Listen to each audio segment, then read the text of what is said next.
right, folks, today is the day. Now, I actually tried to do a test live stream around 12:30 today, and I'm going to be honest here. I'm sorry, I'm stuttering, but I just had an energy drink. It's starting to kick in.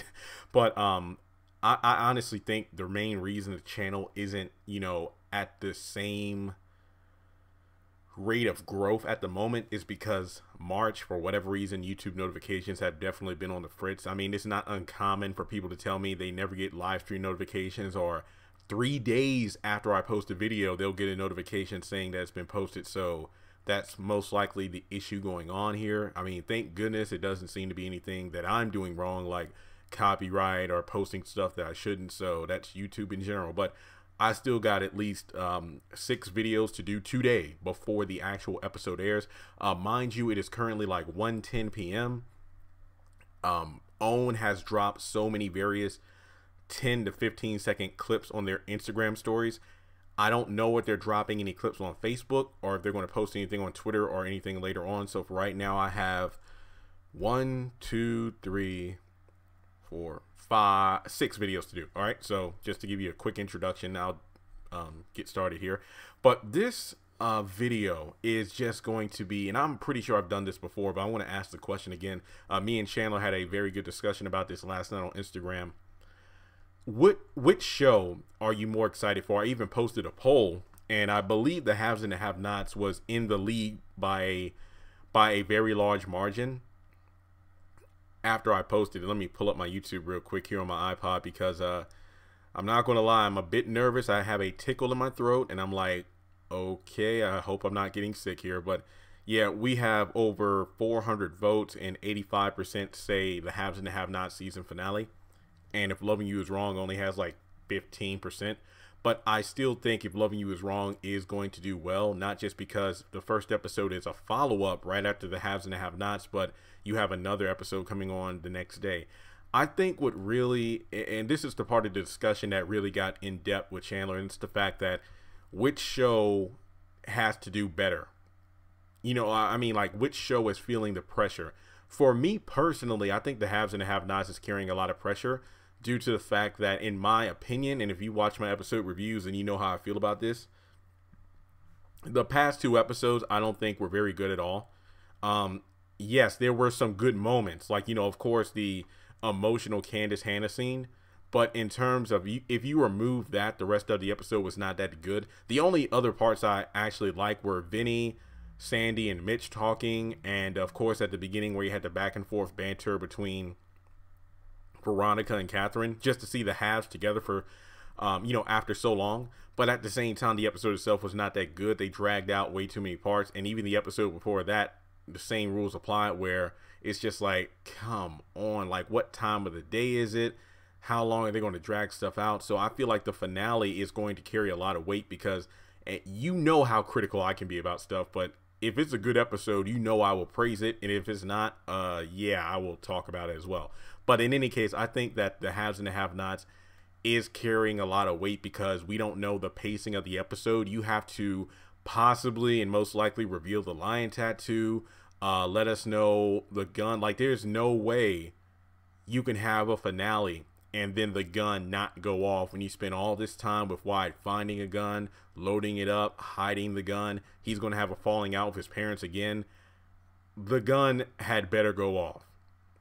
And the thing that gets me is, will we see someone get shot, or will they pull the same thing they did with Amanda, where you hear cackling from outside of the house, and then you see the bang. Well, actually, you don't see the bang. You see the flash of a gun going off, and you hear it. So are they going to pull one of those again?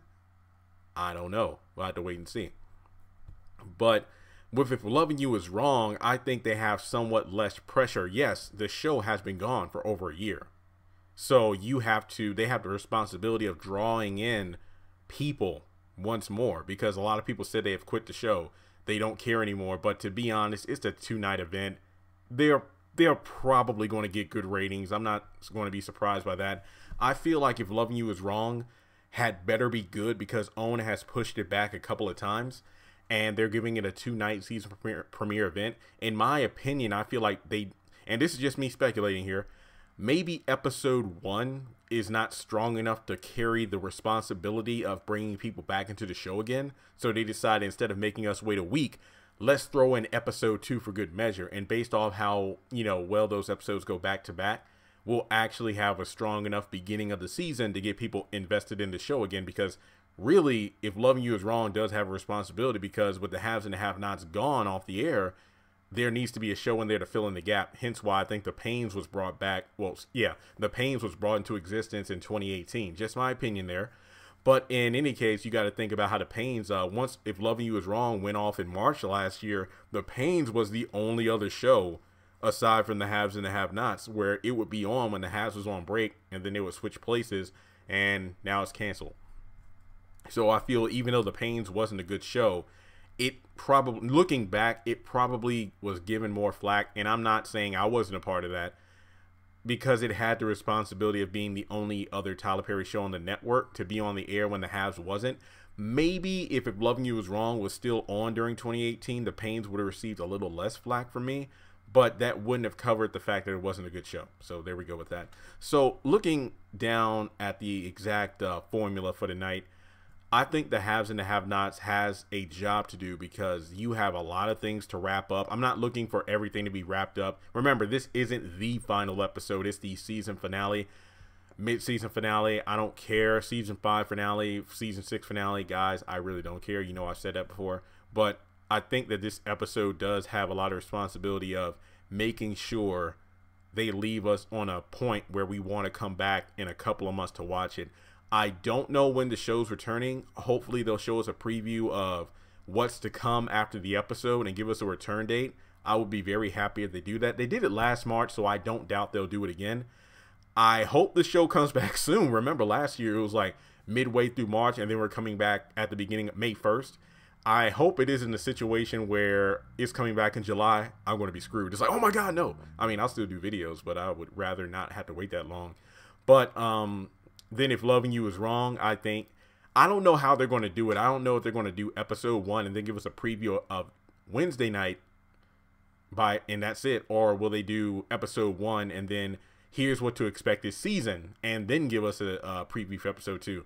Or if they're going to just do episode 1, preview for episode 2 tonight, then tomorrow night, episode 2, and then a preview of what's to come this season. Who knows? But in any case, guys, well, actually, when the haves and have-nots came back January the 8th, they didn't give us a preview for Battle for the Past. They gave us a first look at Battle for the Past. That's what they labeled it on the YouTube channel. But it was just the overall season preview. So there we go. And with that being said, I think that I'm more so going to be relieved with the haves and the have-nots, just because I want to get the tattoo reveal. I'm not going to lie. I might put on a suit. I don't know. I want to be in a good mood. Trust and believe, guys. I am well aware if I am wrong about this tattoo, my credibility is going to be shot to hell. But whatever. So with that being said, be sure to subscribe to the channel. Hit the bell notification icon, even though it's probably not working. My biggest word of advice, just check on the channel, because you know good and well I post stuff almost on a daily basis. So yeah, there we go. All right, well, once again, guys, thanks so much for tuning in, and I need to get to work on these other videos. Congratulations on making it to the end of this video. If you like what you just saw, make sure to hit the thumbs up button, or if you have anything you would like to add to the video, make sure to leave your thoughts in the comment section below. If you want to keep up with me on social media, go to the description box. All of my links for social media are right there. Also, if you feel like you would like to donate to the channel, make sure to click on the link to PayPal. Any amount helps. $1, $5, $20. As a full-time YouTuber, any support from my fans really does mean a lot to me. Finally, make sure to hit the subscribe button as well as the bell notification icon. That way you're kept up to date on any new content I post to the channel. Once again, thank you so much for tuning in, and I'll talk to you in the next video.